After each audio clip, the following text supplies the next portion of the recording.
Every night, without effort, our body slips into sleep. The world outside begins to dim. The hum of the day softens into silence.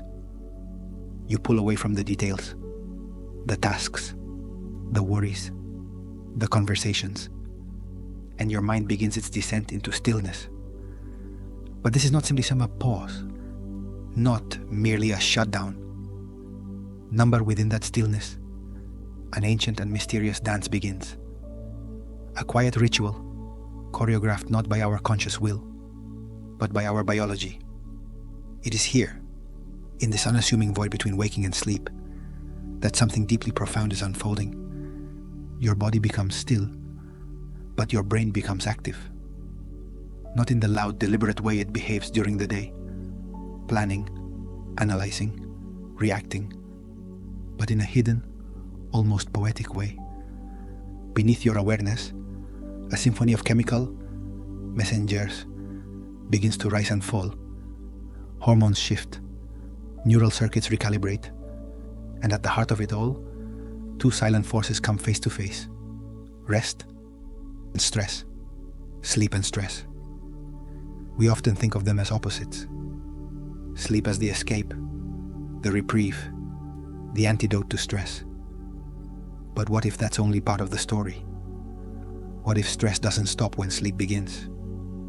Instead, walks alongside it, shaping it, guiding it.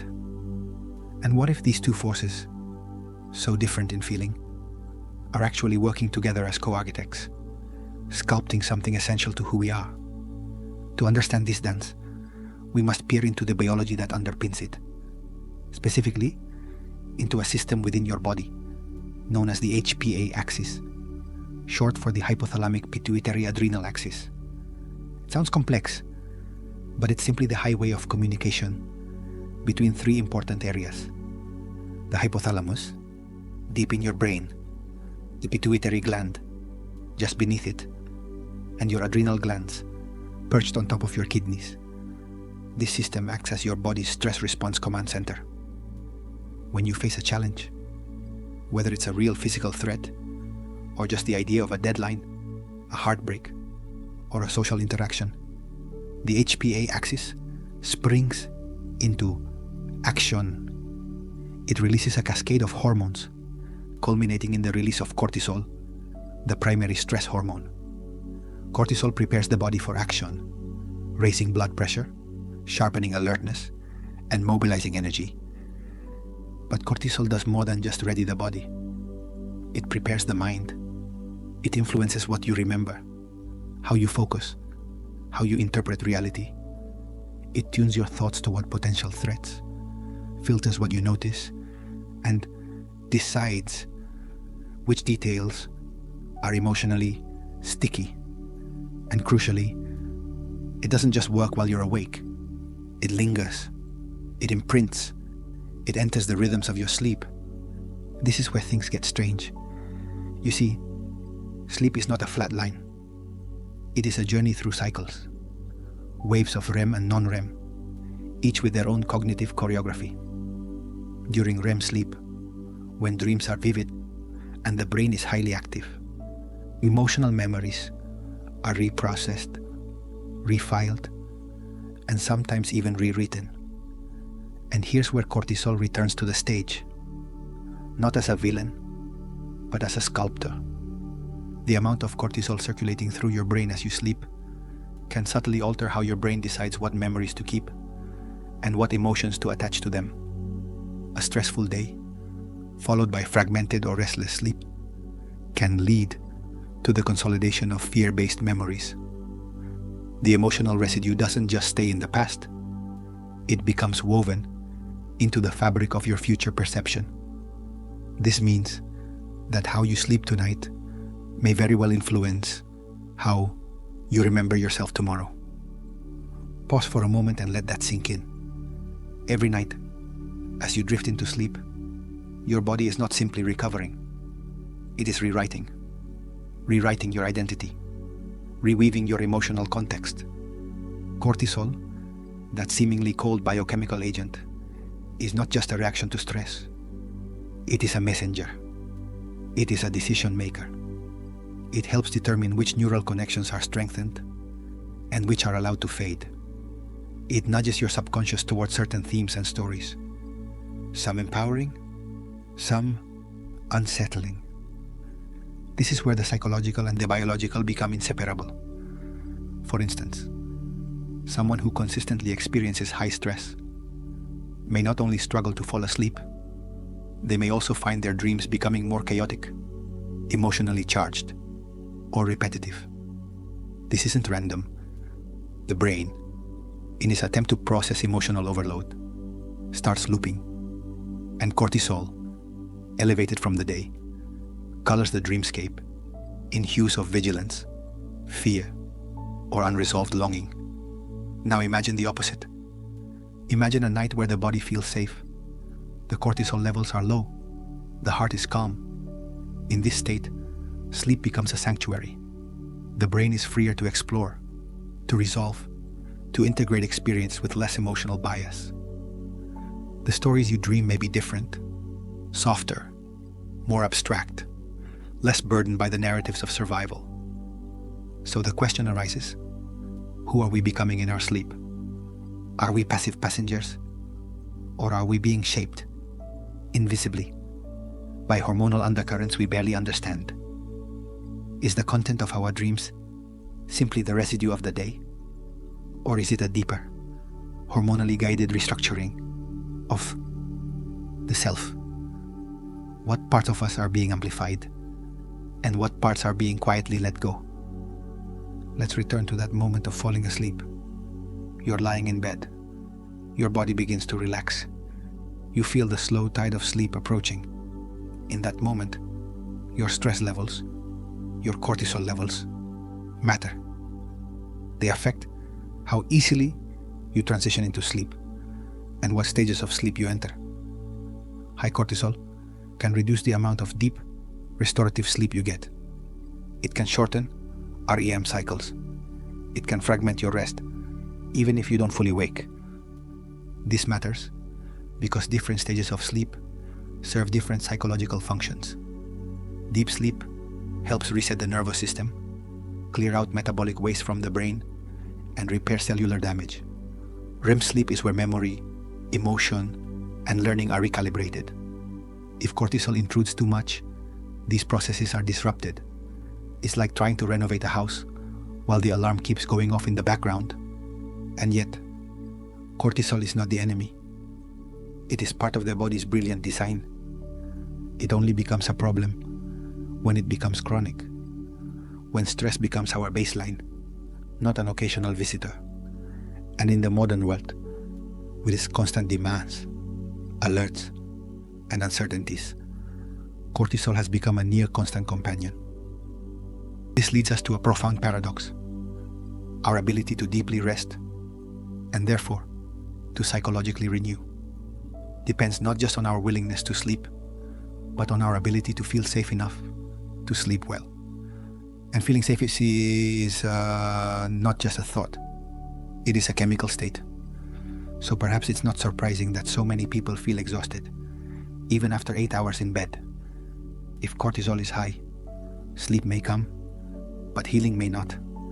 The body may rest, but the mind may continue its silent vigil. Take a breath as you reflect on this. Sleep is not just a biological necessity. It is a nightly conversation between the mind and the body about what matters, what's dangerous, what's worth remembering, and what can be let go. Now imagine what this means for your identity.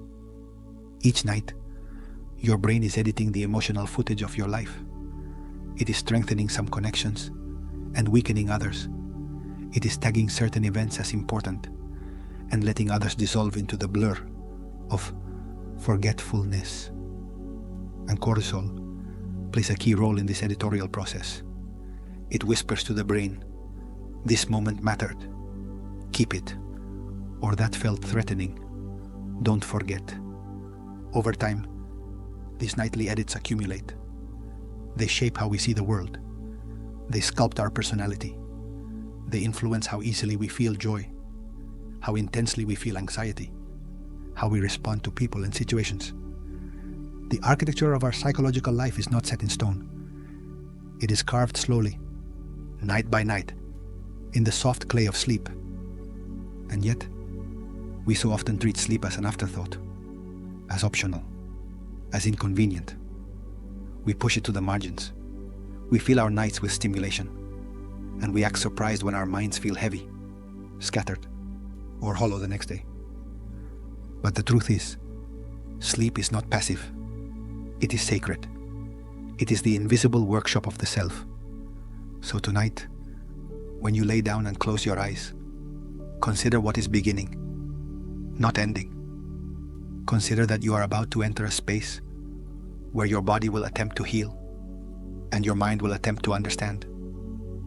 And the better you can create the conditions for true rest, through calming rituals, gentle routines, reduced stress, the more fully this mysterious process can unfold. We are never the same person 2 days in a row.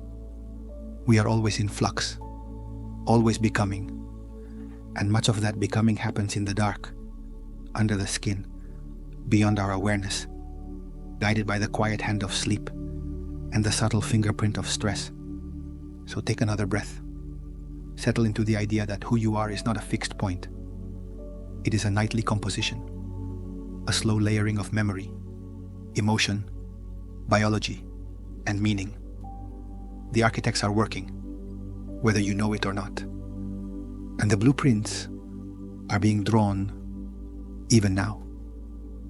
Could your dreams be shaped not by what you desire, but by what your stress fears? Let that question echo for a moment. Let it drift with you into stillness. And when you're ready, allow your mind to soften. Let go of the tension you don't need to carry. The dance is beginning. What wakes you up? Is it the light, slowly softening the shadows of your room? The gentle tug of morning noises, birds, footsteps, the low hum of life returning to motion? Or is it the rhythm of habit, the expectation of the day, the mind reactivating and remembering who you are, where you're supposed to be? What if the real answer is something even deeper, something chemical, something ancient, something older than memory? Inside your body, long before your eyes flutter open, something stirs. It begins in the dark, in silence. A quiet rise, not of thought, but of hormone. Cortisol, the body's primary stress messenger, begins to climb, slowly, precisely, predictably. This is known as the cortisol awakening response, or CAR, and it is one of the most reliable patterns in human biology. Roughly 30 minutes before you wake, your cortisol levels begin to rise sharply. This isn't random. It isn't caused by noise, or alarm clocks, or even sunlight. It is your body's natural way of preparing for consciousness, of getting ready, not just to move, but to face the world. Cortisol is often misunderstood. We hear the word and associate it with anxiety, with burnout, with sleeplessness and disease. But cortisol is not inherently bad. In the right amounts, at the right time, it is essential. It wakes you. It gives you energy. It clears your fog and sharpens your mind. It primes your brain for decision-making, memory, and attention. It is the hormone of readiness. But readiness for what? That's where things become more complicated and more profound. Because cortisol, at its core, evolved as part of the stress response system. It exists to help you survive, to help you respond to threat. In its purest form, cortisol is your body's way of saying, be alert. Something important may happen soon. And so when it rises each morning, it is not simply lifting you into wakefulness. It is preparing you for a world that might be unpredictable, maybe even dangerous. Take a breath and sit with that idea. Every morning, Your body wakes up primed for threat. Not necessarily because a threat is real, but because your biology is designed to assume the possibility of it. This is the residue of evolution, a system shaped over millennia, when waking up meant scanning the environment for predators, reading signals from the tribe, sensing where safety ended and danger began. That deep vigilance never left us. It's just quieter now, more subtle. Instead of physical danger, it prepares us for emails, for deadlines, for conflict, for the unknown. It helps us anticipate, react, stay one step ahead. But in a modern world of endless input, endless noise, endless demand, this ancient alertness can easily turn against us. Let's return to the moment of waking. You are lying in bed. The light is soft. The world is still quiet. And yet, your internal chemistry is already active. Cortisol is rising. Not because you're running late, not because you've thought of your to-do list, but because your body believes it must prepare, that something must be done, that the world must be faced. For many people, this creates a quiet storm of anxiety the moment they wake, a feeling that something is already wrong before a single thought has formed, a racing heart, a shallow breath, a tight chest. No specific reason, just a sense of pressure. You might think this is mental, psychological, maybe even irrational, but often it is biochemical. Cortisol doesn't wait for your thoughts. It doesn't ask what kind of day you want to have. It activates before awareness, because its job is to keep you alive, not to keep you calm. Pause for a moment and let that distinction sink in. There's something haunting about it. The idea that the first feeling of your day might not be joy or gratitude or even curiosity, but vigilance, and that you may be interpreting this as failure, as personal weakness, when in fact it is simply the result of a beautifully complicated survival system working exactly as it was designed to. But here's where things get even more fascinating. The shape of your cortisol awakening response, how steep the rise is, how high it peaks, how quickly it falls, is not the same every day. It is sensitive to many things. How well you slept, what you ate the night before, your stress levels from the previous day, your emotional state, even your beliefs about the coming morning. Yes, even your anticipation of the day ahead can influence your cortisol levels before you're fully conscious. If you are dreading something, a confrontation, a performance, a responsibility you don't feel ready for, your body may begin preparing long before your mind catches up. Your brainstem, your HPA axis, your hormonal circuits are already at work, crafting a chemical atmosphere for the day to come, which raises an unsettling question. What kind of day does your body expect before your mind even begins? And perhaps even more haunting, what if the body's expectations are self-fulfilling? If you wake in a chemical state of stress, your attention will naturally gravitate toward confirming that stress. You will notice the tension in others' voices. You will interpret delays as threats. You will feel overwhelmed, not because the day is objectively hard, but because your internal environment is biased toward difficulty. This is not weakness. This is not failure. This is chemistry. And understanding it can be liberating. Because once you understand that your body sets the stage for your mind, and not the other way around, you can begin to intervene, gently, consciously, with compassion. You might start by noticing your mornings, noticing your body, before your thoughts have formed. You might ask, what does this tension belong to? Or, is this feeling from today, or from something unresolved, carried from yesterday? You might begin to reframe your morning experience, not as a failure to feel calm, but as evidence of your body doing its ancient job. You might begin to greet the cortisol spike, not with fear, but with curiosity. You might also begin to prepare your body the night before, not just with better habits, but with safety, emotional safety, relational safety, rituals that calm the nervous system, foods that stabilize blood sugar, moments of gratitude or stillness that signal to the body, you are not in danger. You can rest, you can wake gently. It's not about suppressing cortisol. That would be unwise. It's about creating the right context for it to rise and fall in harmony, not as an alarm, but as a gentle bell, because cortisol doesn't just rise, it is supposed to fall too. After its morning peak, it should decline slowly throughout the day, reaching its lowest point by evening.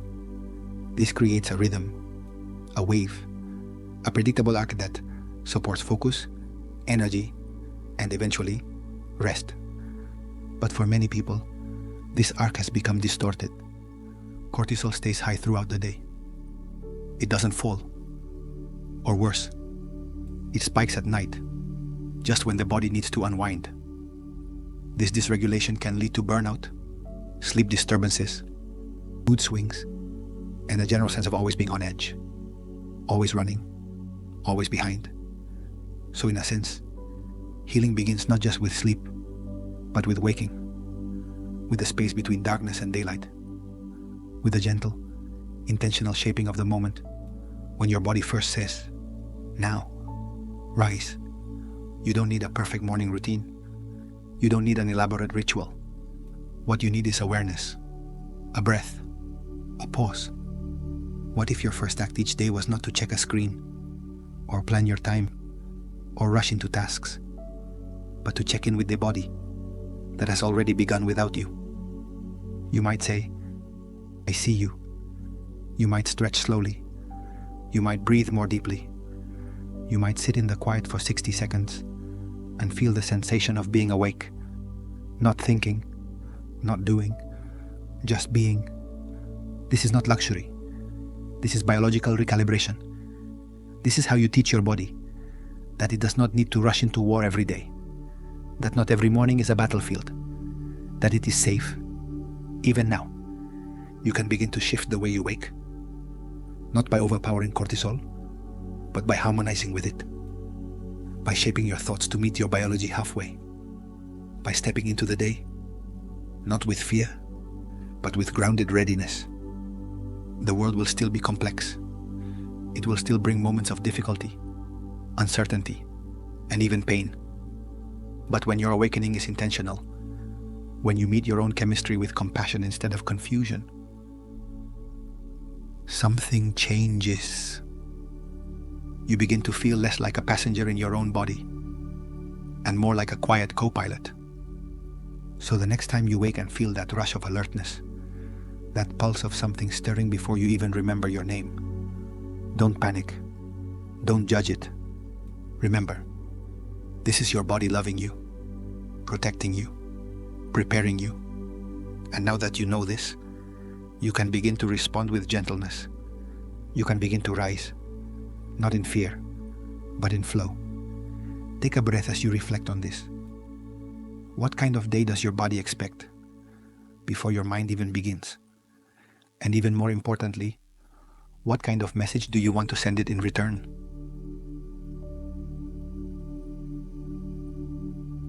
Sleep. We speak of it as a place of rest, of peace, of surrender. It's where we go to escape, to reset, to recover from the weight of our waking hours. And most of the time, that's how it's framed. A haven, a pause, a healing retreat from the urgency of life. But what if sleep is more than a refuge? What if, instead of simply helping us forget the day, it reveals what we've refused to see? What if sleep is not only a place of stillness, but a mirror? We often think of the night as quiet, passive, blank. But behind the closed curtain of our eyes, a whole world unfolds. The mind, relieved of its usual distractions, begins to process what it couldn't fully hold during the day. Thoughts return in fragmented forms. Feelings, once buried, rise like smoke through the cracks. Emotions, memories, fears, they all drift through the dim corridors of our subconscious, often rearranged into dreams, symbols, and sometimes shadows. And here, in the privacy of that space, something deeply honest begins to happen. Because when the conscious mind goes quiet, the body speaks. And it speaks through sleep, or through the disruption of it. You may have felt this before.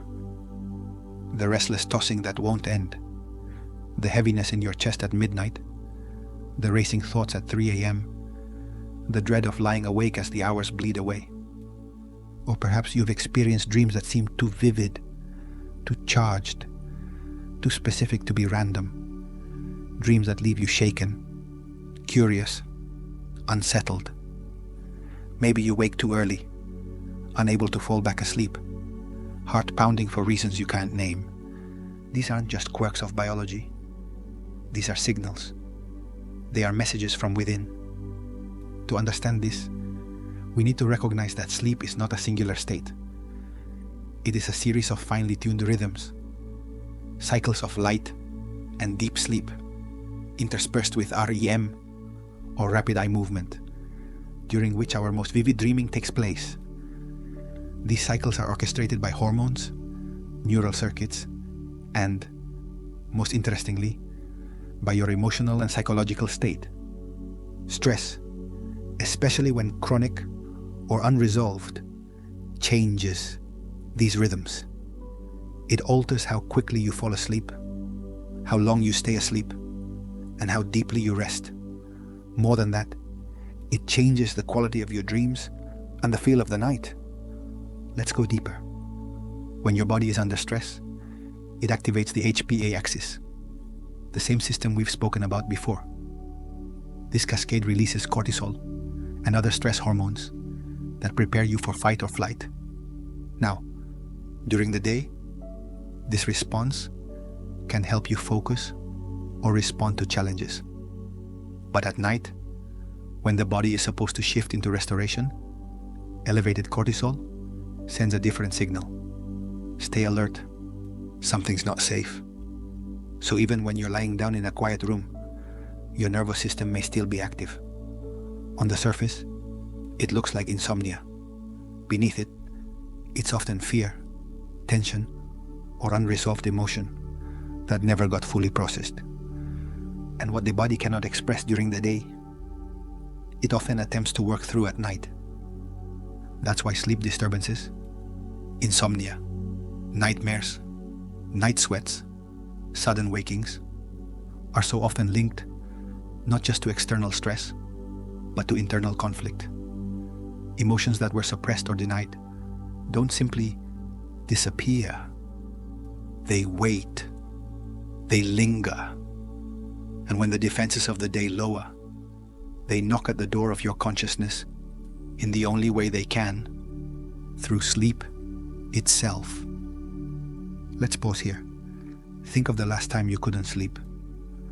Not because of coffee or noise or jet lag, but because something inside was unsettled.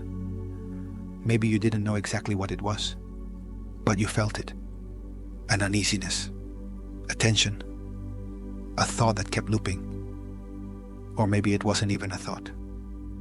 Just a feeling, sitting like a stone in your stomach, keeping you from fully letting go. This is what it means when we say that sleep is a mirror.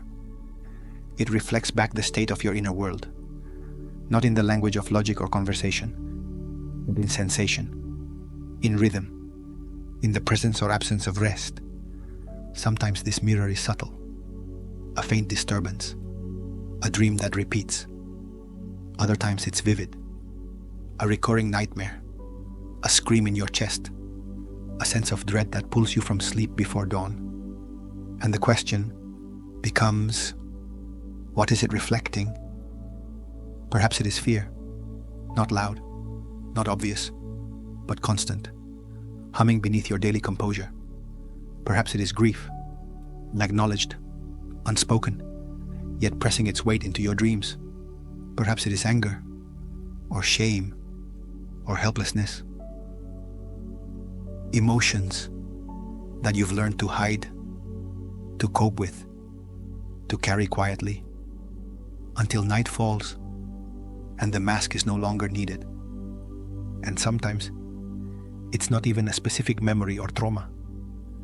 Sometimes it's the accumulated weight of micro-stresses, the subtle, ongoing tensions that your body remembers, even when your mind does not. The overcommitment, the disconnection, the fear of failing or not being enough, or being seen too clearly, the little betrayals of self that pile up over time. The night remembers what the day forgets, and sleep, in this way, becomes more than just recovery. It becomes a confrontation. But there is something strangely beautiful in this too, because confrontation is not always conflict. Sometimes it's clarity. Sometimes the mind, in its wisdom, knows that healing can't happen while we're busy. So it waits until we are still. It waits until we're willing. Too tired to resist. And then it shows us what we need to feel, what we need to notice, what we need to release.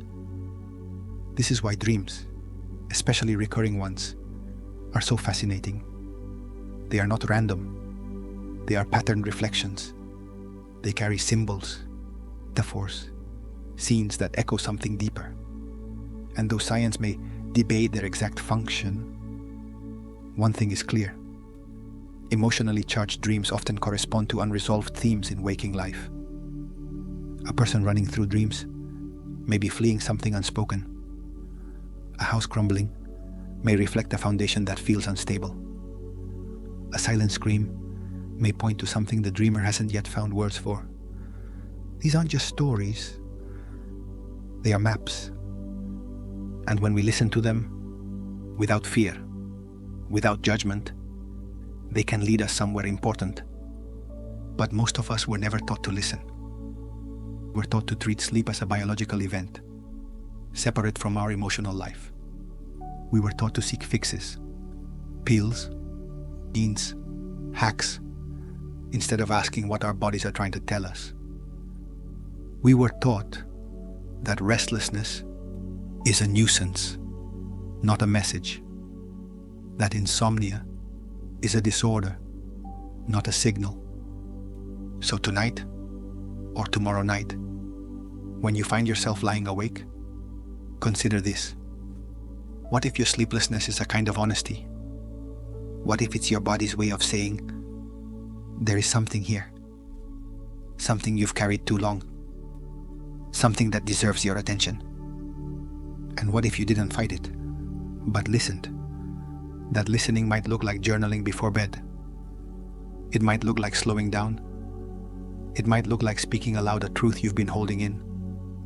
Or it might look like stillness, simply lying there, hand on heart, breathing gently, and saying, I'm here. I'm listening. It's okay. Not every night will be peaceful. Not every dream will be kind. But if you approach the night, not as something to conquer, but as something to understand, the entire experience of sleep begins to change. It becomes less about escape and more about integration. Less about avoiding what's difficult, and more about gently making space for it. Because the truth is, the night is never really silent. Beneath the quiet, your inner world is moving, sorting, healing, speaking. Sometimes it speaks in comfort, sometimes in confusion, sometimes in chaos, but always it's offering something. A mirror held gently to the soul, and you don't have to interpret every dream. You don't have to fix every pattern. Sometimes all that's needed is presence, a willingness to let the body reveal what the mind has hidden. So take a breath and wonder, what does your body whisper to you in the dark?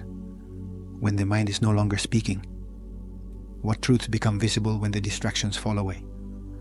What part of you is still waiting to be seen? Perhaps tonight, you can greet your sleep, not just as rest, but as reflection, as a sacred time when your biology becomes biography, when your emotions become currents, flowing through memory, through dreams, through stillness. And even if the night brings restlessness, even if it brings dreams you don't understand, try to meet it with gentleness. Try to remember, your body is not against you. It is not trying to sabotage your sleep. It is trying to speak. And maybe, just maybe, your willingness to listen is the first step toward peace. Not the kind of peace that feels like silence, but the kind that feels like finally being honest with yourself. Let that idea carry you now, into sleep or into reflection, into darkness, not as something to fear, but as something to learn from. The mirror is waiting, and it is kinder than you think. Why does waking up feel like jet lag, even when we never left home? It's a strange feeling. You've slept, maybe even for 8 hours, and yet, as the morning light presses softly against your window, you feel heavy, fogged, behind. It's as if you're arriving in a new time zone. But your passport shows no stamps.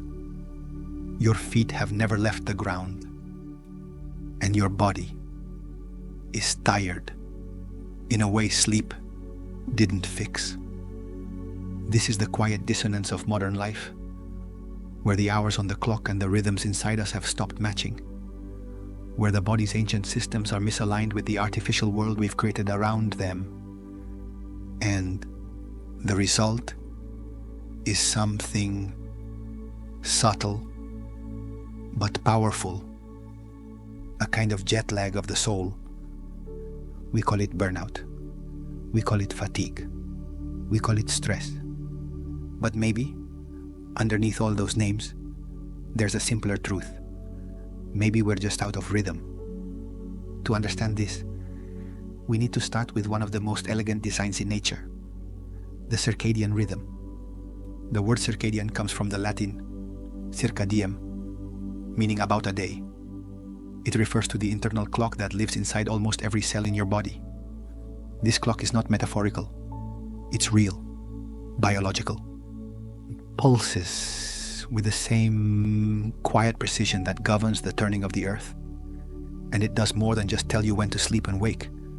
It regulates hormone levels, body temperature, metabolism, mood, memory, immune function, even your perception of time itself. This rhythm is deeply tied to light. Not just any light, but natural light, sunlight. For thousands of years, our ancestors rose with the sun and slept under the stars.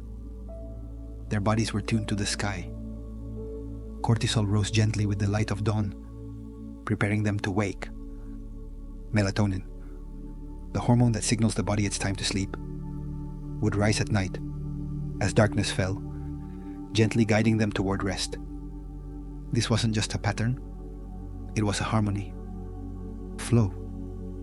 The body, the earth, and the sky, all moving together. But in the modern world, we've disrupted that harmony. We stay up long after the sun goes down. We bathe in artificial light, blue screens, fluorescent bulbs, phone notifications at midnight. We scroll, we work, we worry, and our bodies, still bound to rhythms older than civilization, become confused. The brain, sensing light, suppresses melatonin. Sleep is delayed. The cycle shifts. Cortisol rises too early, or not at all. The rhythm breaks, and when we finally lie down, it's often not in surrender, but in exhaustion.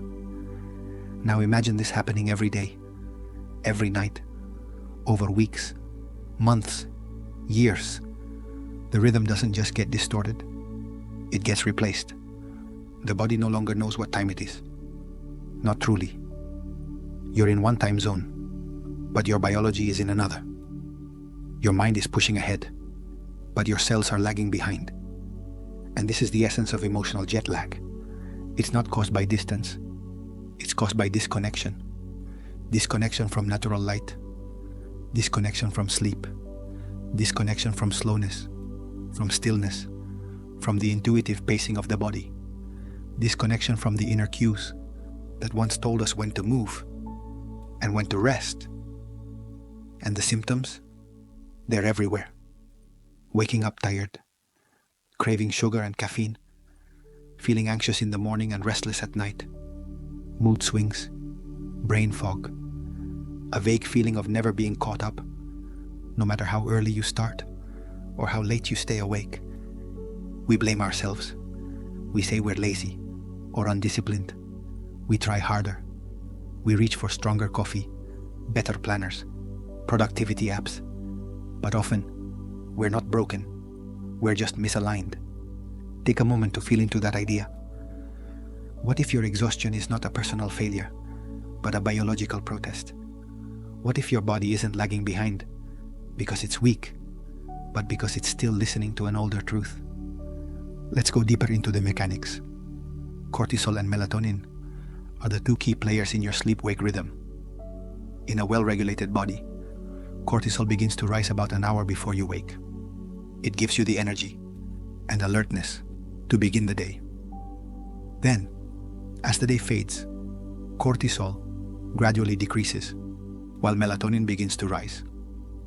This rise in melatonin signals your brain that it's time to wind down.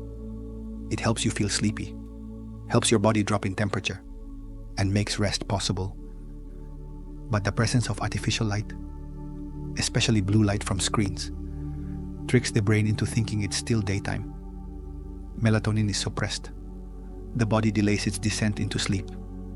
And the next day, cortisol may rise too late or spike too soon. The balance is off. The cycle becomes erratic. Over time, this erratic rhythm affects more than just sleep. It affects mood, memory, focus, hormonal balance, inflammation, even how your genes express themselves. You might feel more irritable, less patient, more reactive to small stressors. You may notice that your creativity has dulled, your motivation flickers, and your emotional resilience has quietly eroded. This is what emotional jet lag looks like. It's not just physical tiredness. It's a dull, persistent mismatch between your biology and your reality. It's waking up to an alarm that your body didn't consent to. It's eating when you're not hungry because the clock says you should. It's staying awake when your body begs to sleep, but your screen keeps you scrolling. It's pushing through again and again and wondering why the spark feels so far away. And all the while your body is whispering, you're in the wrong time zone. But here's the hopeful part. This mismatch is reversible because your body, for all its sensitivity, is incredibly adaptable. It wants to return to rhythm. It wants to feel synced with something real. And given the chance, it will. Sometimes it starts with light. Morning light is one of the most powerful cues you can offer your body. Just 10 minutes of real sunlight in the early hours helps anchor your internal clock. It tells your brain, this is morning. Begin. It helps cortisol rise at the right time. And it helps melatonin begin its rise when night returns. At night, darkness becomes your ally. Dim the lights, step away from screens, let your body ease into the quiet. Trust that it knows how to rest if you give it space. And perhaps even more powerful than light is permission. Permission to slow down, to soften your pace, to acknowledge that you are not a machine, that you are not meant to operate at the same speed every day, that some days are meant for motion and others for retreat, that honoring your energy is not laziness, it is wisdom. When you begin to honor rhythm, you begin to heal. Not instantly, not dramatically, but gradually, like the earth turning slowly toward the sun. You may start to wake with less resistance. Sleep may deepen. Your emotions may soften. Your thoughts may become less tangled. Your mind and body may begin to feel like allies, not adversaries. And in that harmony, something ancient awakens. A memory, not in your brain, but in your bones, of what it felt like to be in sync with the world, to rise with the day and rest with the night, to feel time not as pressure, but as presence, to belong to a rhythm deeper than technology, deeper than deadlines, the rhythm of life itself. Because here's the truth we often forget. Nature has never been in a hurry. The moon does not rush to be full. The tide does not panic as it recedes. The trees do not apologize for resting in winter. And yet we, who are made of the same elements, expect ourselves to move endlessly, to adapt to any demand, to ignore the whispers of exhaustion that ask us to pause. So maybe your burnout is not a personal flaw. Maybe it's a time zone problem, a mismatch, a misalignment. Maybe your spirit is still somewhere far behind your schedule, trying to catch up. And maybe what you need is not more stimulation, not more urgency, but a return to rhythm, to rest, to the slow recalibration of your circadian compass. Because when you honor rhythm, you honor truth. And when you do, the fog begins to lift. You feel less like a traveler lost in a foreign land, and more like someone arriving home, not to a place, but to a pace, a way of being that your body has been waiting for you to remember. So as you prepare to sleep tonight, or as you slowly wake to a new day, pause for a moment, take a breath, feel into your own rhythm, not the one imposed from outside, but the one that lives within. What time is it for your soul? And if the answer is different from the clock on your wall, listen, trust it. Let that truth be your first step back toward wholeness. Because emotional jet lag doesn't mean you're broken. It means you've traveled too far from yourself, and the return begins now. Can stress decide what we remember? It's a haunting question. Not because it implies that our memories are false, but because it suggests that they are filtered. Not by our conscious minds, but by our bodies, by our chemistry, by the subtle, unseen presence of hormones that influence what becomes part of our personal story and what quietly slips away. We like to think of memory as a mental act, as something that lives in the brain alone, shaped by attention and meaning. But memory is not just a record. It is a selection, a curation. And the criteria for what gets remembered and what gets forgotten are not always rational. Sometimes they're emotional, sometimes they're hormonal, and often they are shaped in the hours we spend asleep. So much happens when we're unconscious. The world around us goes dark, but inside our minds, something stirs. In sleep, especially during REM sleep, when our dreams are most vivid, the brain replays, reorganizes, and stores our experiences. It doesn't just encode facts, it processes feelings. It takes the raw material of the day and decides what matters and why. This process is known as emotional memory consolidation, and it is one of the quietest, most powerful acts of the human brain. It doesn't simply ask, what happened? It asks, how did it feel?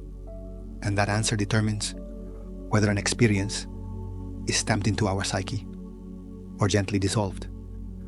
But here's where stress enters the story. Because cortisol, the body's primary stress hormone, doesn't clock out when we go to sleep. In fact, it can shape the very process of memory formation in ways we rarely notice till we find ourselves haunted by certain thoughts, stories, or sensations we can't let go of. When you experience something stressful, whether it's a trauma, a rejection, a loss, or even an emotionally charged conversation, your cortisol levels spike. This response helps you survive. It makes you alert. It sharpens your senses. It helps encode the experience more deeply. Because from an evolutionary standpoint, it's useful to remember what hurt you, so you can avoid it next time. But this survival mechanism has consequences, because not all emotionally intense memories are traumatic in the traditional sense. Some are just sticky. They hold on. They play on repeat. They show up in dreams, in flashes, in feelings we don't fully understand. And the more cortisol is present, during or after the event, the more likely the brain is to prioritize it. The more likely the memory becomes emotionally tagged, and the more vivid, durable, and intrusive it becomes. Take a moment and sit with that. Your memory, the collection of moments that shape your sense of self, is not just shaped by what you choose to focus on. It's shaped by what your body decides is a threat. What you remember most vividly may not be what meant the most to you, but what triggered your stress response the strongest. It's a strange kind of logic, one that prioritizes survival over happiness, one that remembers pain more easily than peace, not because you're broken, but because biologically, stress is louder. Now imagine this cycle over time. You experience stress, your cortisol rises, the brain encodes the moment with special intensity. That memory is replayed, especially during REM sleep, when emotional processing is heightened. Each replay strengthens the neural pathways. It becomes more familiar, more emotionally charged, and the next time you encounter something similar, your stress response activates again. A new memory is formed, just as charged, just as sticky. The loop continues. This is the loop of memory and hormones. And once it begins, it can feel hard to escape. You may notice patterns in your thinking, the same painful memory surfacing again and again, often at night, often when you're trying to rest. You may find yourself dwelling on specific interactions, feeling old emotion as if they just happened. You may have dreams that revisit the same themes, the same people, the same fears. This is not your mind punishing you. It's your mind processing you. It's your biology trying to make sense of pain, trying to protect you from it, even if that protection looks like repetition. But repetition can become a kind of trap. The more you think about something, the more the memory embeds, the more emotional weight it carries, the more your cortisol system tags it as important. And the more important it seems, the more the brain replays it during REM sleep. And around it goes. So what do we do with this? We begin by understanding that memory is not neutral. It is not a perfect record. It is a living, breathing system that is constantly being updated, not just by what happens to us, but by how we feel about what happens to us. And those feelings are chemically shaped. Cortisol is not the only hormone involved in memory, but it plays a starring role. It determines whether something is filed away quietly or whether it becomes a mental landmark, lit up, emotionally charged, unforgettable. But memory is not destiny. The loop can be softened, and it often begins not with forgetting, but with reframing. You can't always change what happened, but you can change the emotional tone attached to it. You can change the story your brain tells about it. And this happens, again, in sleep. When we feel emotionally safe, when cortisol is low and melatonin is high, the brain is more able to process memories without reactivating stress. It can integrate rather than rehearse. It can contextualize rather than catastrophize. It can say, this happened. It no longer threatens me. This is where healing begins. Not just in therapy, not just in insight, but in rest. Deep, safe, biologically calm sleep. Because in that space, the brain is no longer choosing memories based on survival. It begins to choose them based on meaning. And suddenly, new memories have room to take root. Memories of safety, connection, laughter, stillness, beauty. These memories are often quieter, less dramatic, harder to recall in times of stress, but they matter just as much. They shape your sense of who you are when you're not in survival mode. The trouble is, we don't always sleep in safety, and when the night becomes another battleground, the loop continues. The stress stays active, the dreams stay sharp, the memories stay stuck. So what if, before we try to change our thoughts, we try to change our sleep? What if we treated bedtime not as a shutdown, but as a ritual of emotional recalibration? What if we created space each night for the nervous system to soften, for cortisol to fall, for memory to be re-encoded, not through the lens of fear, but through the lens of care? This could look like many things.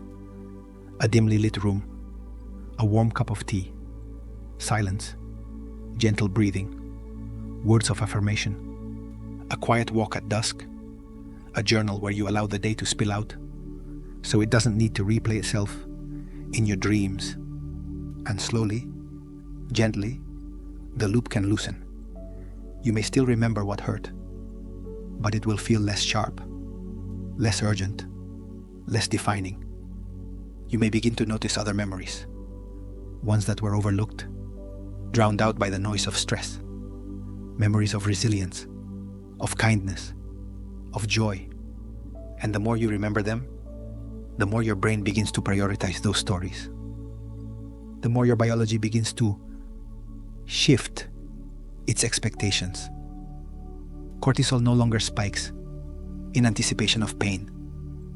It stabilizes in the presence of peace.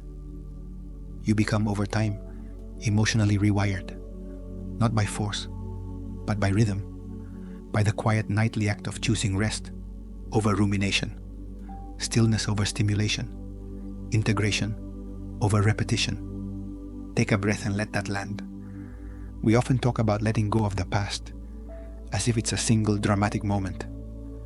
But letting go is not one act. It is a series of small, repeated choices. Each night, your brain asks what kind of story it should carry into tomorrow. And your body, your environment, your emotional state, they all shape the answer. So pause and consider. Are we choosing our memories? Or are our hormones choosing them for us? Maybe the answer is both. Maybe memory is a conversation between what we felt and what we want to remember, between what hurt us and what we hope for, between the body's instinct to protect and the soul's longing to grow. And maybe, just maybe, healing begins by participating in that conversation, not as a victim of the past, but as a quiet co-author of the present. Tonight, as you close your eyes, know that your brain is still listening, still shaping, still choosing. Offer it peace, offer it softness, offer it the kind of sleep that doesn't just restore the body, but renews the story. Let the loop unwind, let something new begin, and when you wake tomorrow, listen to the silence. Feel what it's telling you. The memory is still there, but you are already different.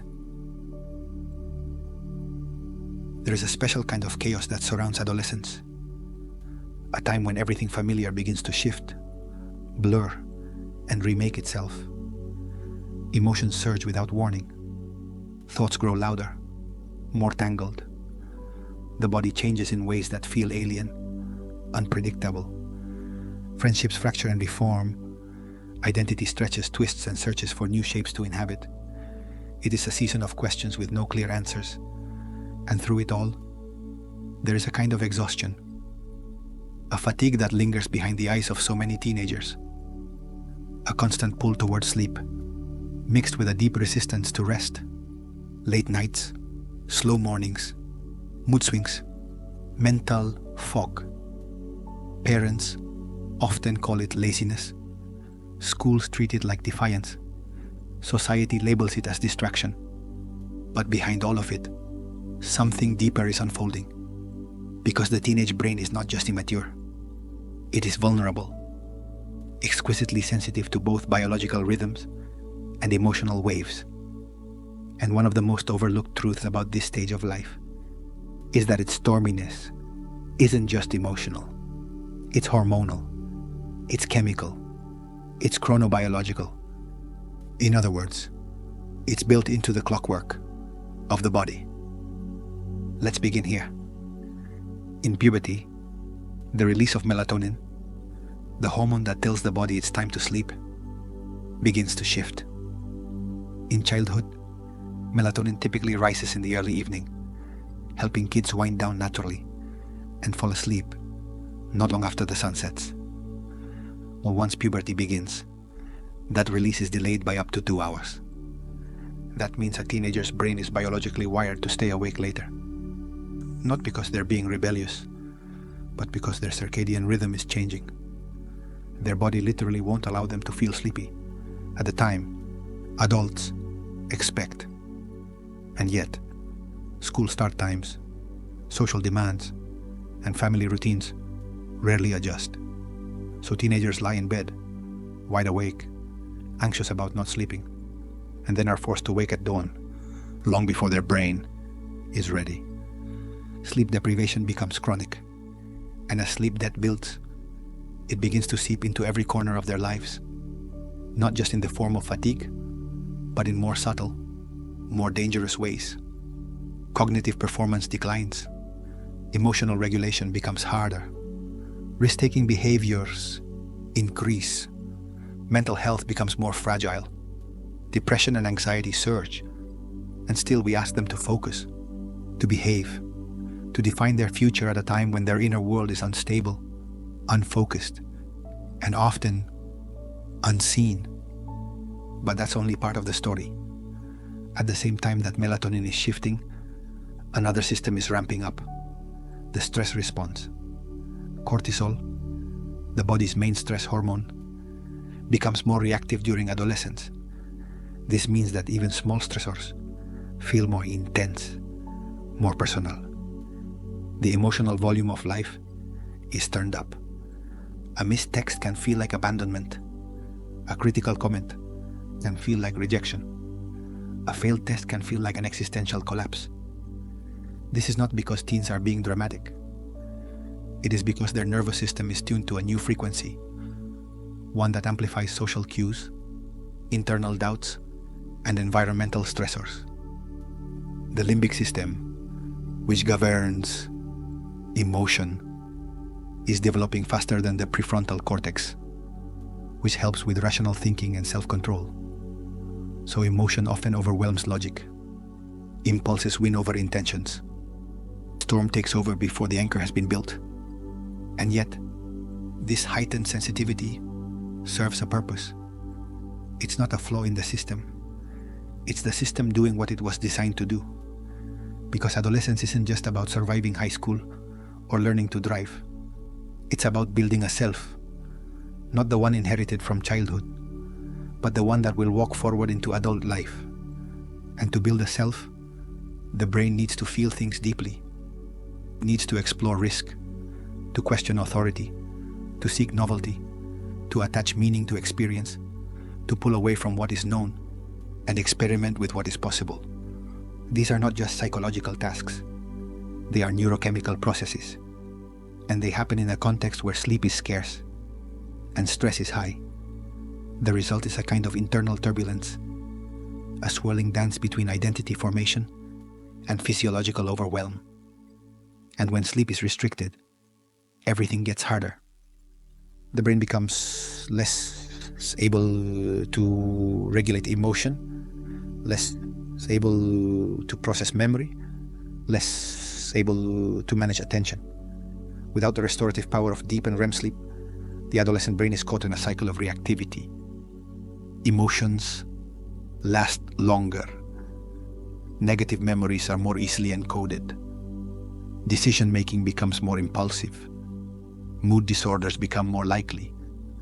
And still, we expect teens to perform, to sit quietly in classrooms under fluorescent lights, to navigate social hierarchies, to understand complex emotions without fully developed emotional tools, to make decisions about the future while their sense of time is still immature, to be well rested when their biology is fighting them every night. We rarely pause to ask, what is this stage asking of them? What is their brain trying to do? And how are we helping or hindering that process? Because what's happening during adolescence is not a breakdown, it's a breakthrough, a rebuilding of neural networks, a pruning of unused connections, and the strengthening of meaningful ones, a shift in the way time, emotion, and identity are experienced. And sleep, especially REM sleep, plays a key role in this rebuilding. It is during REM that emotional learning is integrated, that the day's experiences are sorted and filed, that social feedback is processed and recalibrated, that identity, still fluid and forming, finds temporary coherence. But when teens don't sleep, or when their sleep is fragmented by anxiety, blue light, overscheduling, or racing thoughts, this integration is interrupted. Identity becomes less stable. Emotions become harder to manage.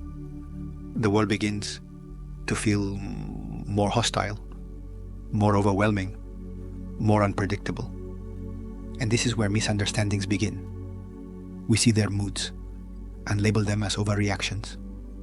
We see their fatigue and call it laziness. We see their confusion and treat it as defiance. But what if all of it, the spiral, the shutdown, the emotional eruptions, what if all of it is biology, trying to adapt, trying to survive, trying to become something new? What if a teenager's angst isn't irrational, but an evolutionary signal that something important is forming? What if the fragility we see is not weakness, but a temporary state of openness, where the brain is building, testing, reshaping? And what if the greatest gift we could offer in this moment isn't advice, but rest? Not just sleep, but the emotional safety to let go. The kind of rest that allows cortisol to settle. The kind of rest that allows dreams to do their work. The kind of rest that says, you don't have to be fully formed yet. You are allowed to be in between. Because that's what adolescence is, a sacred in-between. It is the edge between dependence and independence, between innocence and complexity, between the known and the unknown. And in that in-between, rest is not optional. It is essential. So much of the pain that emerges in teen years, the self-harm, the panic, the numbness, the rebellion, it doesn't always come from trauma. Sometimes it comes from overload, from the simple, cumulative weight of never resting deeply, of never feeling safe enough to stop performing, of never having time to integrate. Let that settle, and imagine how many emotional spirals were just misunderstood biology. How many nights of racing thoughts were caused by delayed melatonin and a flooded cortisol system. Not because something was wrong with the teen, but because something was wrong with the rhythm. And how many futures could shift if we simply honored the timing of the body. Imagine a world where school started later, where screens were softened at night, where teens were taught to listen to their nervous systems, not override them, where sleep wasn't seen as a luxury, but a cornerstone of identity, growth, and healing. The adolescent brain is a masterpiece in progress, and like all masterpieces, it needs space, time, stillness, protection. Sleep is that protection. It is not wasted time. It is where emotions are understood, where memories are shaped, where identity is stitched together, night after night, cycle after cycle. So tonight, or any night, when you see a teenager up late, wide-eyed and scrolling through the noise, don't just tell them to go to bed. Ask what they're holding. Ask what they're carrying that won't let them rest. Offer stillness. Offer softness.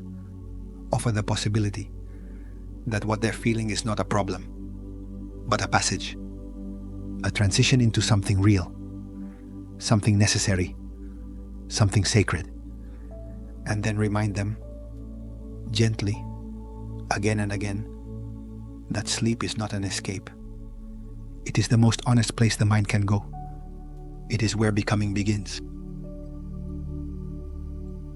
Why does being close to someone soothe us or stress us? It's a question we rarely ask with seriousness. We use the language of romance, of friendship, of trust. We talk about compatibility, about communication, about love. But beneath the stories, beneath the words, beneath even the thoughts that tell us what we feel, something quieter is unfolding. Something biological, something ancient, something chemical. Closeness is not just a choice. It is a chemical reaction. To be near someone, to attach, to bond. This is not simply a matter of preference or personality. It is a biological event. It takes place in the nervous system, in the bloodstream, in the hidden patterns of the brain. It affects your breathing, your heart rate, your immune system, your hormones. And the primary player in that hidden dance is cortisol. Cortisol, the same hormone that wakes you in the morning, that primes you for action, that floods your system in times of threat, also has a deep and complicated relationship with love. In fact, some of the most intense feelings we have for other people. Because love, at its core, is not just emotional, it is regulatory. To be close to someone, really close, is to enter into a shared nervous system, is to allow another person to influence your internal rhythms, your safety signals, your sense of whether the world is dangerous or safe. When we bond with someone, especially in early childhood or in romantic partnership, our brain begins to link their presence with homeostasis, with emotional balance, with calm. And when that bond is secure, when the attachment feels safe, consistent, trustworthy, cortisol levels tend to drop. Heart rate slows, breathing deepens, muscles relax. The body moves from vigilance to rest. It says, I am not alone. I can let go. This is why holding someone's hand can be so calming. Why falling asleep next to someone you love often feels easier. Why the sound of a familiar voice, a certain kind of touch, the feeling of being truly seen. Why those things can unravel anxiety in a way that logic alone never could. But the chemistry of closeness is not always comforting. Sometimes it hurts. Sometimes being close to someone or losing that closeness triggers the very opposite of peace, because not all attachment is secure. When we feel emotionally unsafe in a relationship, when there is inconsistency, absence, rejection, emotional unpredictability, the same system that once soothed us begins to alert us. The brain no longer sees the bond as a source of calm, but as a potential threat. And the result? Cortisol spikes, stress rises, the body enters a state of relational hypervigilance. This is the biology of anxious attachment. It's the feeling of needing someone, but not being sure if they'll stay, of craving closeness, while fearing abandonment, of being overwhelmed by small changes in tone, in response time, in expression. It's not a failure of character. It's a nervous system that has learned, sometimes very early in life, that love is not always predictable, that connection may be fragile, that safety cannot be assumed. And so the body prepares for loss before loss arrives. It scans for signs, it overinterprets, it tightens, and cortisol becomes the background hum of the relationship. Not because there is no love, but because love is not anchored in certainty. Take a moment and let that settle. To love, in a body wired for anxious attachment, can feel like longing wrapped in panic. Every moment of connection is precious, but also precarious. The nervous system can't fully rest. It's waiting for the other shoe to drop. But the inverse is also true. When love is stable, when presence is consistent, when connection is met with care, cortisol drops. The body begins to associate the other with calm, and over time, the entire stress response becomes quieter in their presence. This is one of the most beautiful and most underrated powers of love. It is not just about feeling seen, it is about being regulated. When someone becomes a safe haven, a secure base, they begin to influence our biology. They buffer our stress. They co-regulate our emotions. They become, quite literally, good for our health. This is why studies show that people in stable, secure relationships often have lower resting cortisol levels, better immune responses, lower blood pressure, and even longer lifespans.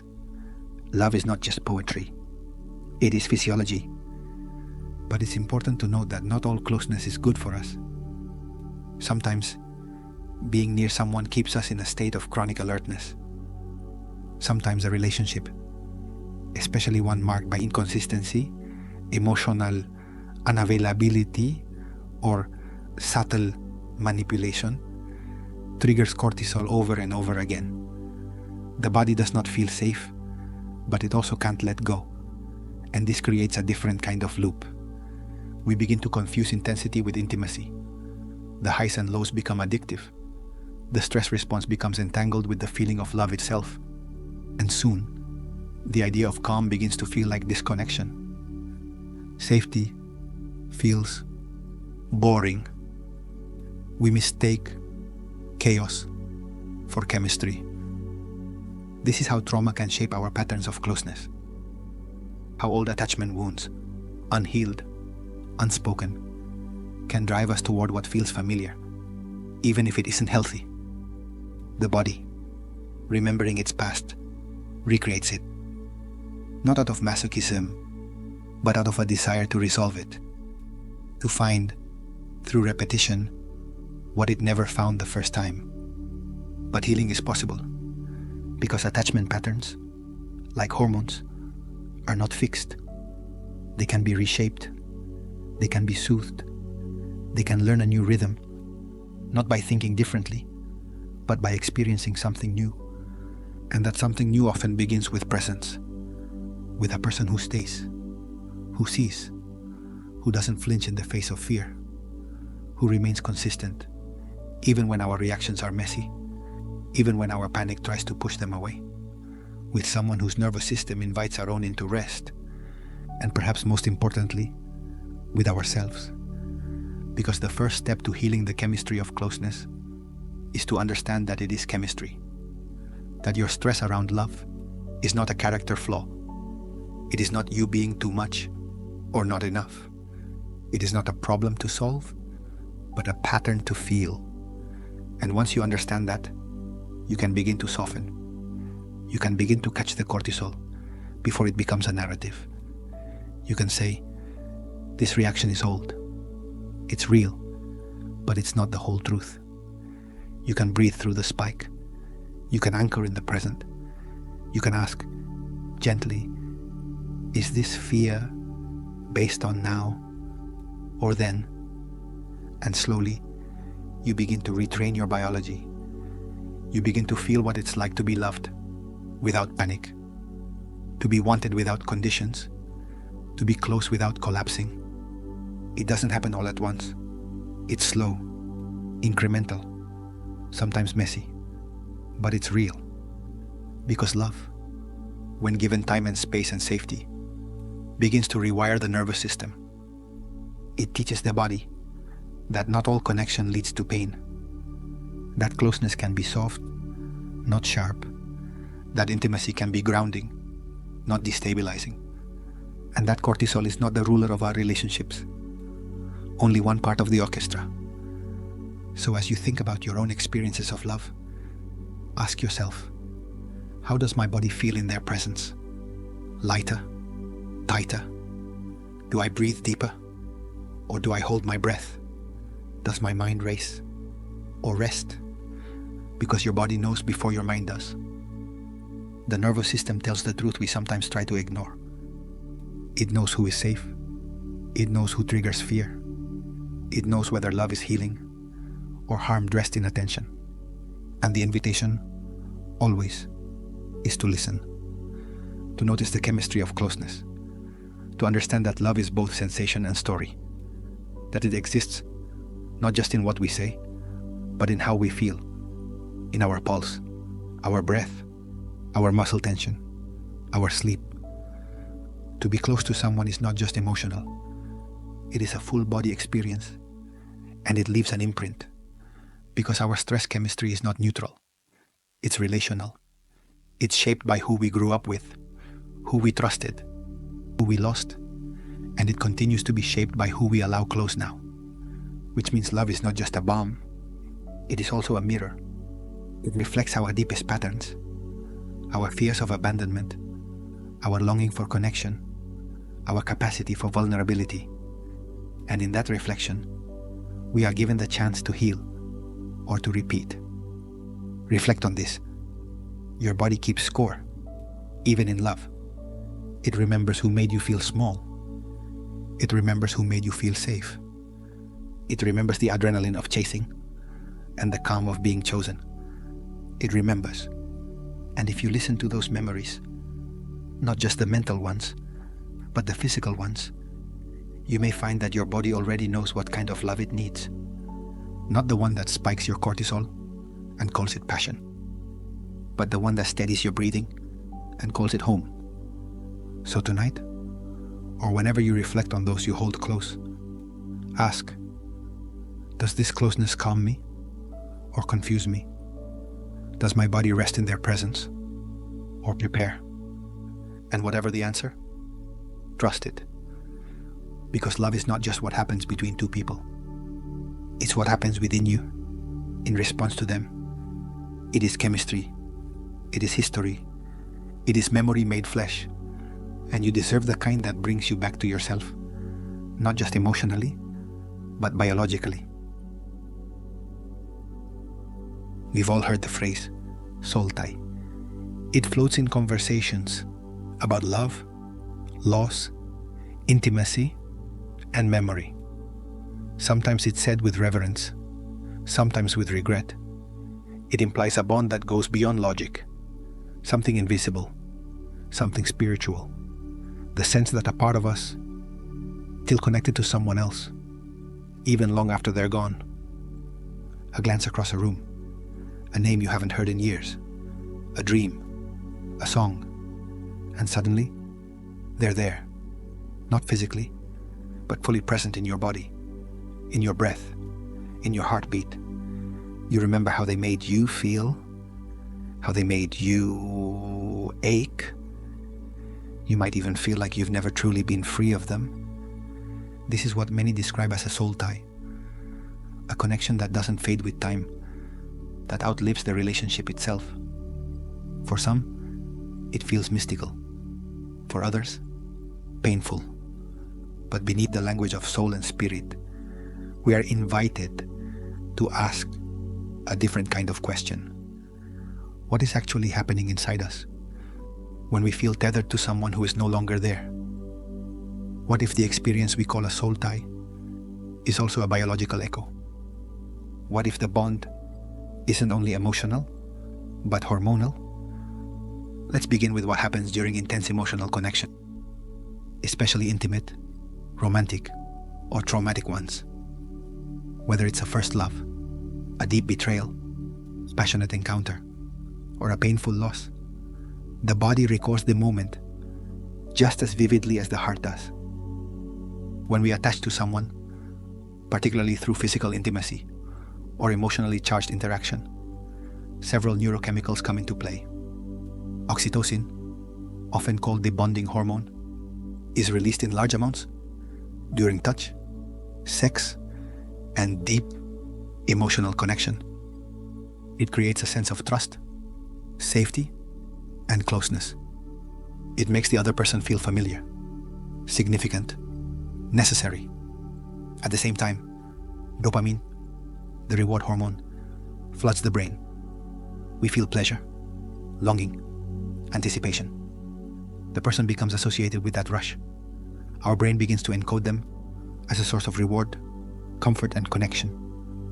And depending on the intensity of the relationship, especially if it was complicated, emotionally unstable, or ended in distress, cortisol, the body's main stress hormone, is also involved.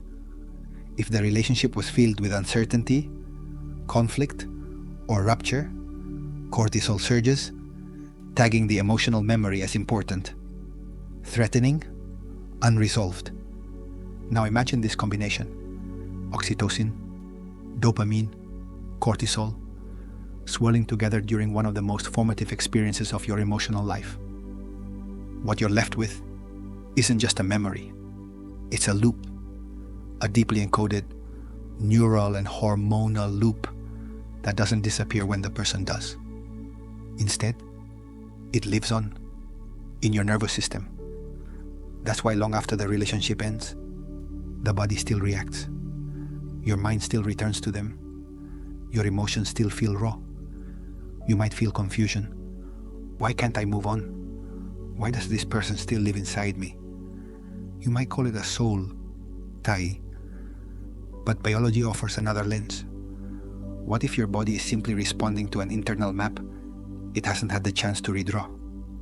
You see, memory is not just cognitive, it's hormonal. Emotional memories, especially ones charged with intensity, are stored more vividly and take longer to fade. The more stressful or intimate the memory, the more likely it is to resurface, not as a conscious choice, but as a biochemical echo. This is what happens in a cortisol loop. You think of the person. Your body remembers the emotional landscape, the love, the fear, the longing, the loss. Cortisol rises. That cortisol sharpens the emotional memory.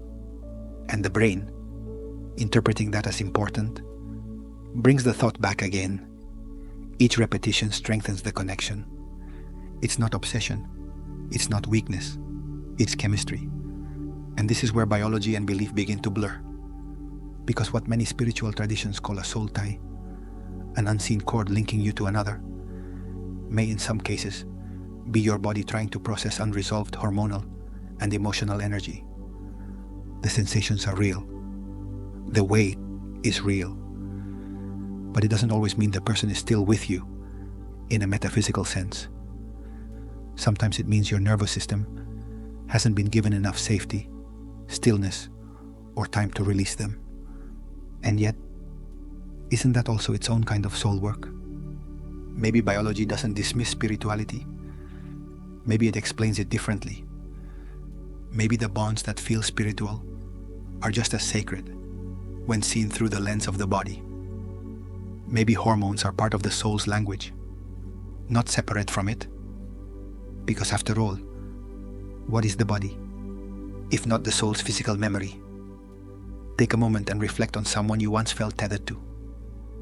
Someone who shaped you, heard you, awakened something in you. Maybe they're still in your life. Maybe they're long gone.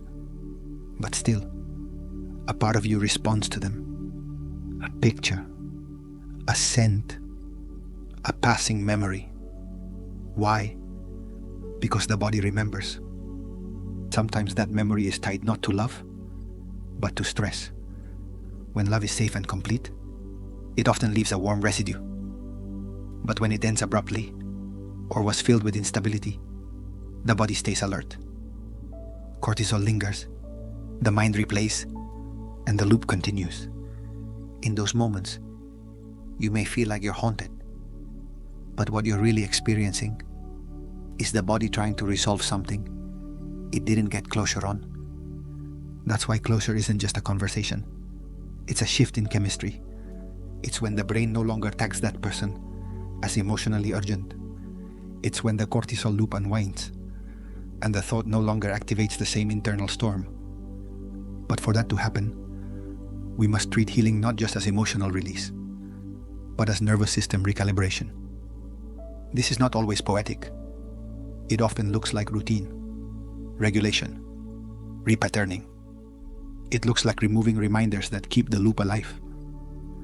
It looks like creating new associations for safety, for pleasure, for calm, once not tied to the person in question.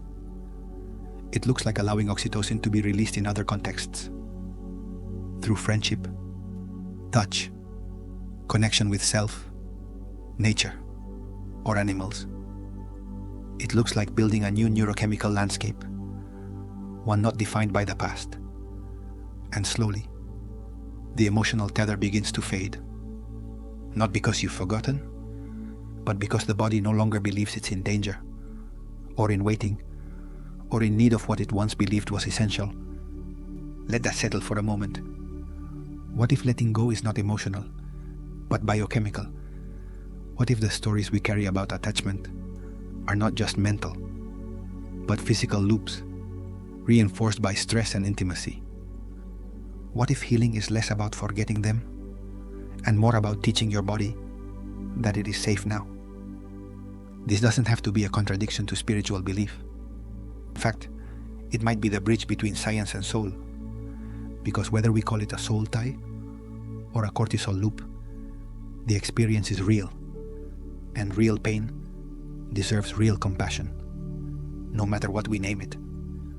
Perhaps we are wired for connection so deeply that our bodies hold on long after our minds are ready to move on. Perhaps attachment, sacred or stressful, leaves fingerprints in our biology. Perhaps the path to freedom is not to deny the bond, but to understand it more clearly. When you recognize the role hormones play in memory, longing, and attachment, something softens. The shame begins to lift. The confusion untangles. You stop asking why you're still thinking of them, and start asking what your body still believes about that connection. Do you still associate their absence with danger? Do you still associate their presence with reward? Does your nervous system still feel incomplete? These aren't abstract questions. They're invitations, not to obsess, but to listen, to hold space for what the body remembers, and then to offer it something new. Because the truth is, you are not broken for holding on. You are wired to hold on. You are wired for closeness, for comfort, for continuity. But you are also wired to adapt, to rewire, to heal. So if there's a person you still feel tied to, someone whose presence echoes in your mind, whose name causes a flutter, whose memory tightens your chest, don't rush to cut the cord. Instead, get curious about what the tie is made of. Is it love or habit? Is it hope or fear? Is it biology disguised as belonging? You may find, as you breathe into the memory, that what you miss isn't them, but who you were when you were with them, or how your nervous system was wired to respond, or what their presence once promised you. And once you see that, you can begin to release, not with anger, not with force, but with awareness, with compassion, with a gentle understanding that sometimes the most spiritual thing you can do is give your body a new story to live in. So tonight, or any quiet moment, when you feel the weight of someone who once meant everything, breathe. Feel your body, not your mind, but your body. Ask, what am I still holding? And then listen, not for magic, but for memory, for the chemical echo that's asking to be rewritten. You're not crazy for still feeling them. You're just human. And humans don't forget easily, especially when love was mixed with pain. But forgetting isn't the goal. Freedom is. And freedom begins in the body. Healing is not just emotional, it's hormonal. We often speak of healing as a journey of the heart, as a process of forgiveness, acceptance, and letting go. And it is. But that journey doesn't happen in a vacuum. It happens in a body governed by rhythms, pulses, and delicate systems of chemistry that determine how we feel, how we sleep, how we respond to the world. Healing then isn't only about what we think. It's about what we feel in the most literal, biological sense. It's about the hormones flowing through our veins, the chemicals lighting up our brain, the subtle conversations taking place inside us every second between cells, organs, memories, and breath. Among these messengers, cortisol speaks the loudest. Cortisol is not our enemy. It's not a flaw. It's a survival tool, finely tuned to help us respond to life. It gives us energy in the morning, helps us rise to meet challenge, helps us survive threat. But when it doesn't turn off, when the stress becomes chronic, when sleep becomes shallow, when the nervous system forgets how to come down, cortisol becomes something else. A background hum of tension, a thief of rest, a lens that darkens our perception of everything. The truth is, many of us are living in a kind of quiet crisis. Not loud, not dramatic, but constant. Our bodies are stuck in overdrive. Our minds are tired, but won't slow down. We lie in bed and scroll for comfort, hoping the stillness will arrive. But cortisol has other plans. It whispers of unfinished business, of what might go wrong, of what we haven't yet controlled. And so, we stay awake, even when we're deeply tired, or we sleep, but don't wake restored. This is not simply a sleep issue. It's a signal. It means the body has not yet been convinced it is safe. So the work of healing, real, embodied, hormonal healing, becomes the work of safety. And that safety is not built in a single moment. It is built slowly, quietly, through the repetition of small acts that reteach the body what calm feels like. Because healing, at its core, is not dramatic. It is not some grand emotional climax.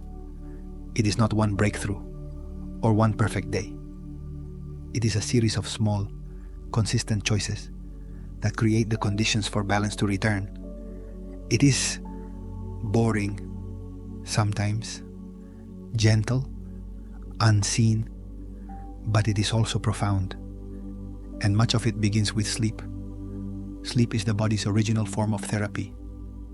It's when the nervous system recalibrates, when the immune system repairs, when emotional memories are processed and stored, when stress hormones fall, and the mind finds quiet resolution without needing words.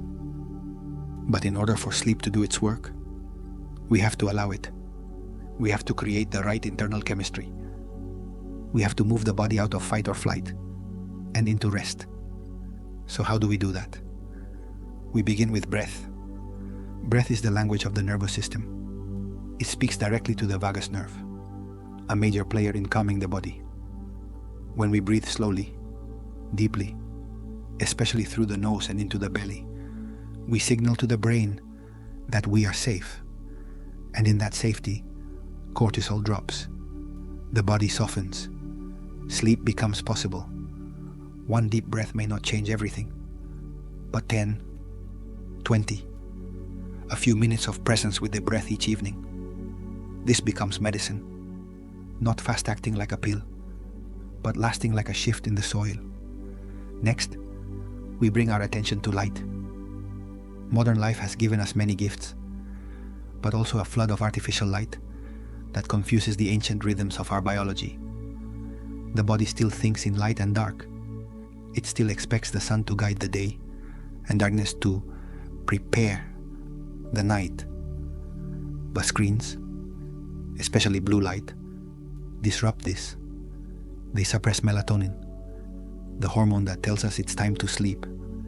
They trick the brain into thinking it's still daytime. So one of the simplest ways to reset is also one of the most overlooked. Seek real light in the morning. Step outside, even if just for a few minutes. Let the natural light hit your eyes, unfiltered by glass. This morning, light anchors your circadian rhythm. It tells your body what time it is. And at night, dim the lights. Put the phone away earlier than feels comfortable. Replace stimulation with softness. Let darkness reclaim its place. Boundaries are another form of hormonal healing. Not just boundaries with others, but with ourselves. Boundaries around work, around input, around how late we consume emotional energy. We're not built to absorb content and chaos until the moment we collapse. The brain needs space to transition.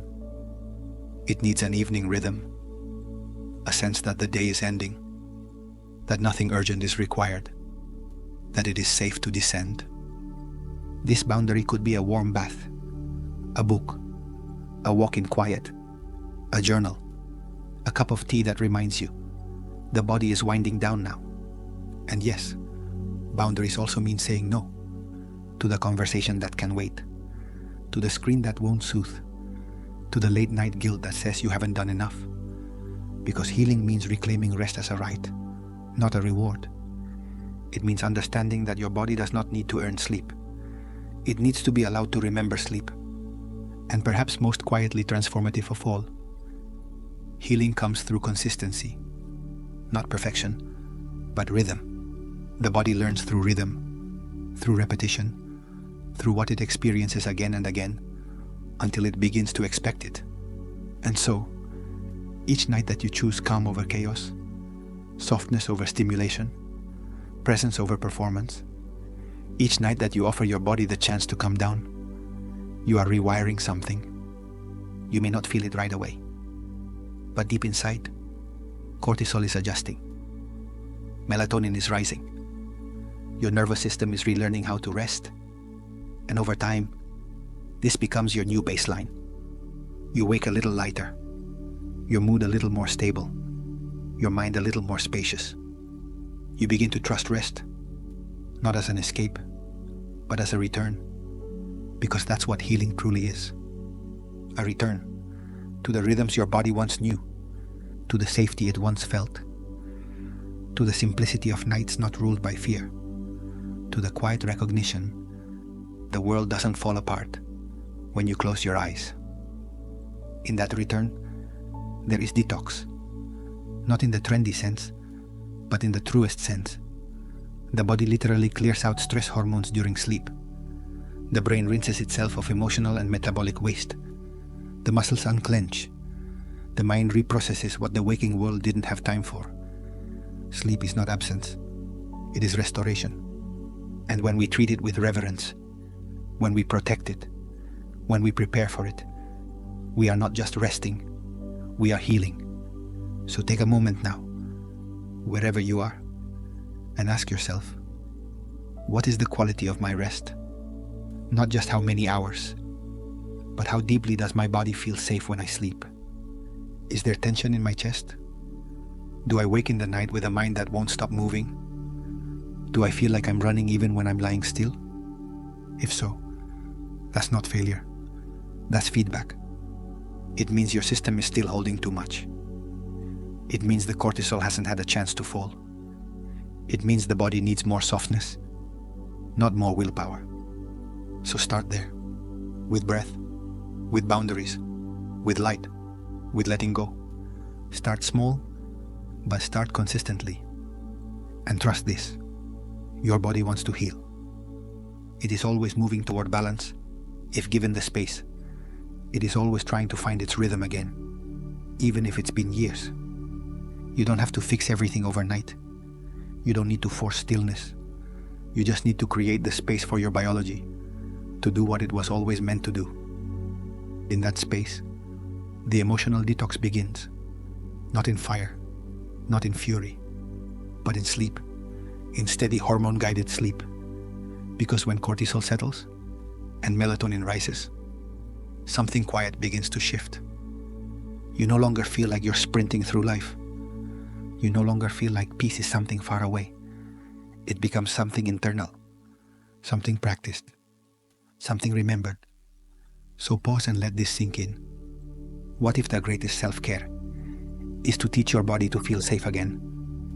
Not through words alone, but through breath, through light, through rhythm, through rest. Let healing begin there.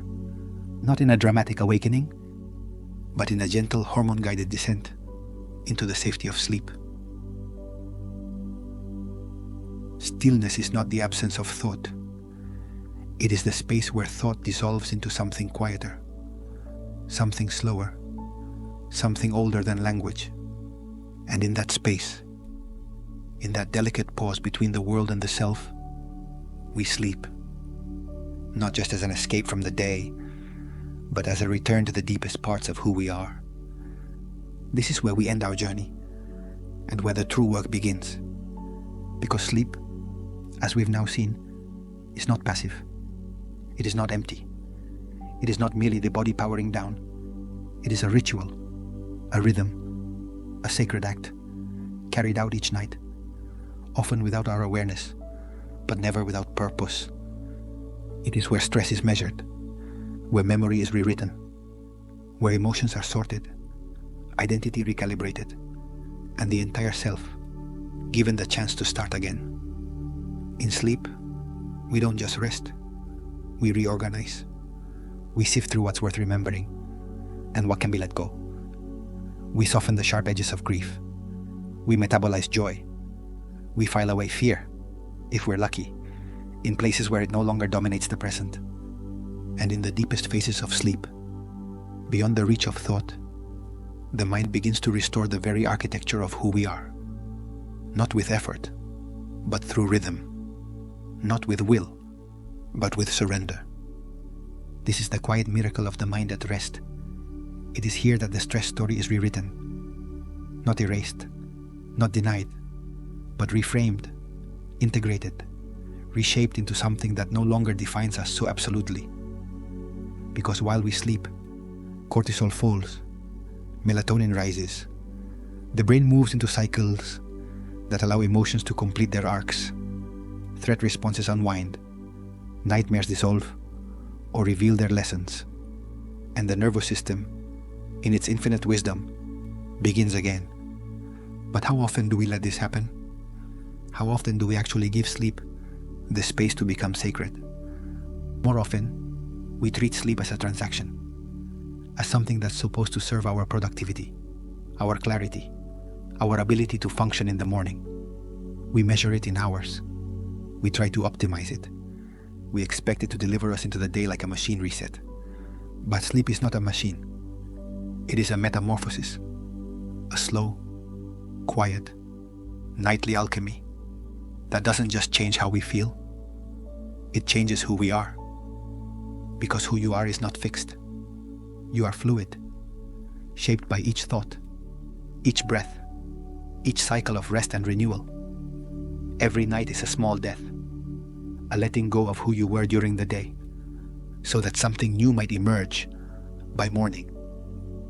In this way, sleep is not separate from your evolution. It is part of it, essential, foundational. And the story you tell about your life, the emotional narratives that govern your beliefs, your relationships, your hopes and fears, aren't just written in daylight. They are revised in the dark. That story of not being enough, the one shaped by stress and repetition and silence, that's a chemical loop. And each time you rest well, each time cortisol is allowed to fall and the body returns to balance, that story loses a little power. That memory that once felt too sharp to hold too jagged to integrate. During sleep, it softens. The emotional intensity lowers. New associations form. The brain learns that it can carry it differently. That fear you've been living with, sometimes not even knowing its name. In deep rest, it no longer drives. It no longer leads. It fades into the background where it belongs. So sleep is not just recovery. It's a rewriting of internal code. It's where new neural pathways are built and old ones pruned. It's where you become the next version of yourself. Quietly, gently, night by night. And this is why stillness matters. Because the mind cannot heal when it is overwhelmed. The body cannot recalibrate in chaos. To move forward, we must pause. We must descend. We must allow the night to do what the day cannot. Restore, reveal, and rewrite. But it's not easy to trust stillness. Not at first. Stillness feels unfamiliar when you've been living in noise. It feels threatening when your nervous system has been primed for survival. It can feel like failure when you've spent your life being praised for your motion. But stillness is not failure. Stillness is wisdom. It is where the body finds truth, where the mind finds peace, where the soul finds room to stretch again. In stillness, the body says, "You are not in danger." The mind says, "You can let go." The heart says, "You are safe to feel again." And that safety, that chemical, emotional, spiritual safety, is the soil in which healing grows. You won't always see the shift. You won't always feel the change. But it is happening. With every good night of sleep, with every time you breathe deeply and trust your body to unwind, with every boundary you protect around your rest, with every screen turned off early, with every ritual of softness you build into your night. Healing is happening. It is not dramatic. It is not loud. But it is real. It lives in your hormones, in your breath, in the quiet moments where you return to stillness. So let's come back to the beginning, to the stress you've carried, the memories that wouldn't leave, the nights that felt like battlefields. They mattered. They shaped you, but they do not have to define you, because every night offers a new invitation to write a different story, to sleep not as escape, but as transformation, to let the mind, in stillness, become a sacred workshop where cortisol falls and meaning is made, and you are gently unmade and remade in the safety of your own breath. This is the final lesson, that healing is not just a morning thing, not just a decision, not just a conversation. It is a nightly ritual, a biological renewal that asks only for your presence and your surrender. So tonight, when you lie down, whenever that moment comes, don't think of sleep as the end of your day. Think of it as the beginning of your return, the soft undoing of everything that's weighed on you, the quiet repair of what the world wore down, the place where the stress story ends and the soul story begins again. Take one more breath now. Let your jaw loosen. Let your shoulders fall. Let your thoughts slow down, like leaves drifting in water. And as you drift into rest, remember, sleep is where the mind quietly rebuilds the soul. And you, exactly as you are in this moment, are already becoming